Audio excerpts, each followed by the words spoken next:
اللہ کے نام سے شروع جو نہایت مہربان رحمت والا ہے۔ اور اگر تم اپنے پاس روشن دلائل آ جانے کے بعد بھی لغزش کھاؤ تو جان لو کہ اللہ زبردست حکمت والا ہے۔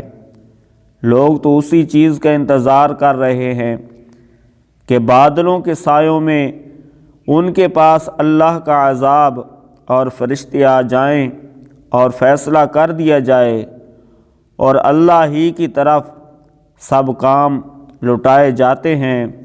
بنی اسرائیل سے پوچھو کہ ہم نے انہیں کتنی روشن نشانیاں دیں، اور جو اللہ کی نعمت کو اپنے پاس آنے کے بعد بدل دے تو بے شک اللہ کا عذاب سخت ہے۔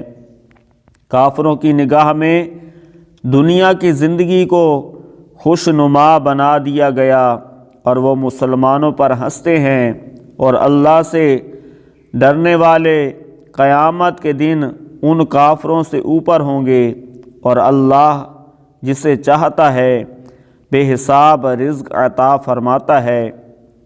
تمام لوگ ایک دین پر تھے تو اللہ نے انبیاء بھیجے خوشخبری دیتے ہوئے اور ڈر سناتے ہوئے، اور ان کے ساتھ سچی کتاب اتاری تاکہ وہ لوگوں کے درمیان ان کے اختلافات میں فیصلہ کر دے۔ اور جن لوگوں کو کتاب دی گئی انہوں نے ہی اپنے باہمی بغض و حسد کی وجہ سے کتاب میں اختلاف کیا۔